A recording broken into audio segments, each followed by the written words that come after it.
Engel speaking, and it is Monday, October 29th, 2018.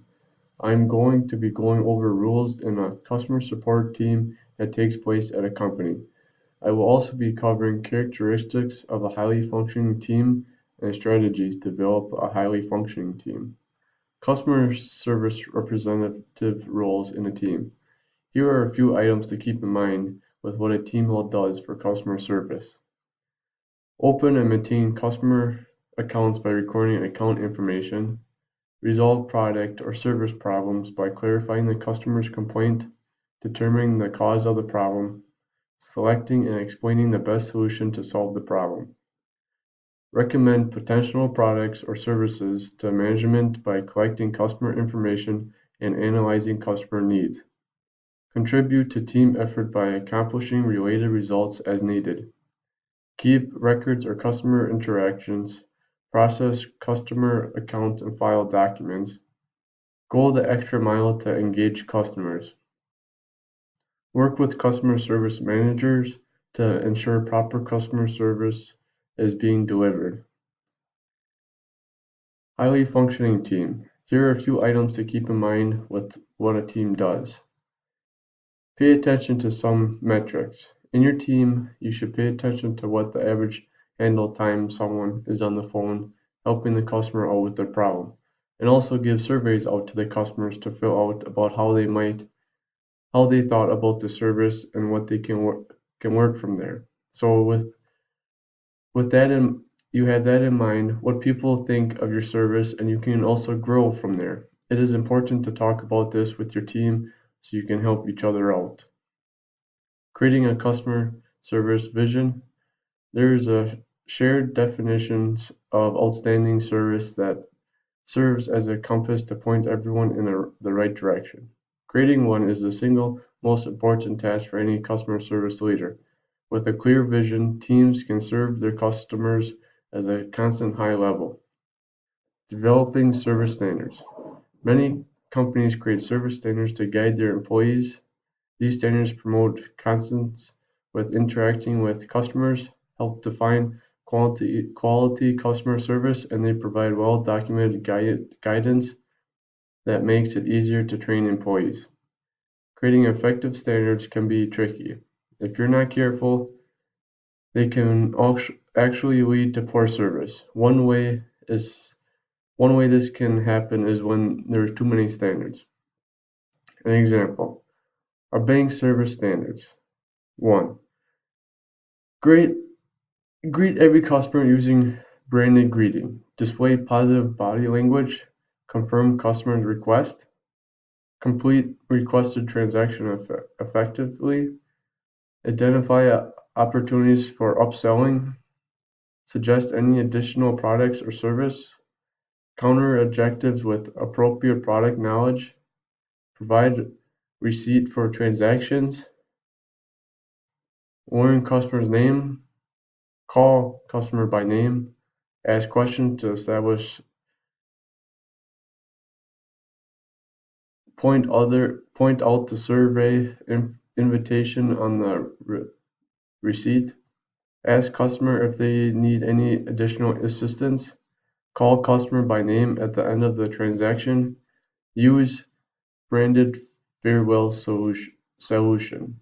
As you can see, this particular bank has 15 customer service standards. Customer service employees typically have to meet each standard or they might receive poor customer service evaluation.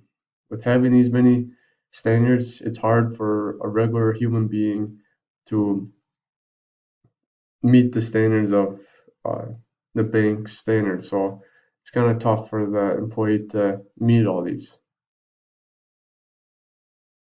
Setting customer service goals. Using the SMART model for creating goals. SMART stands for S, specific, M, measurable, A, attainable, R, relevant, T, time bound. Good goals focus attention on what's most important, while bad goals divert attention to something else. An example of how the SMART model can make a good goal much more effective. A fuzzy goal is let's improve customer service. A lot of teams have good goals like this. It's hard to tell exactly what we're supposed to do, and no one knows whether or not we'll achieve it. Now let's see what happens when we apply the SMART model to the fuzzy goal. Achieving an 85% average customer satisfaction rating on the customer service survey by December 31st. It is specific, measurable, relevant to astounding service, and time-bound because we're setting a deadline for achieving it. It will also be attainable as long as 85% is within reach of our current rating. Setting goals using the SMART model as a smart, but not all SMART goals are good. If you're not careful, you would accidentally set goals that actually lead to poor service. So you just have to watch out what you are exactly setting and what you want to have the outcome come out of this goal. Also, developing a high functional team. A few items about developing a highly functioning team. Empower employees. Hire team members with the expectation that they will work in the best interest of the customer. Create trust. You want to build trust with employees, customers, and partners. You guys are one big team and need to be able to work together and have each other's backs. When someone is having a hard time, you want to make sure that you know someone will help you out at work. Dream big, unbound imagination, and the right attitude will take us to the wonderful places we want to go. You want to have the employees think of the things that you make this company grow and help out. Make the customers feel welcoming, and will also want to come back. Hire motivated employees. When you hire, train, and motivate employees based on core values, everything else falls into place. They need the right attitude, the will to learn and do everything to make themselves better, to help out the company. They got the will, you train the skill. Always deliver more than expected. It is the key to earn customer loyalty and referrals. Be proactively reaching out to the customers and find a way to help them be more successful. Collaborate with your team.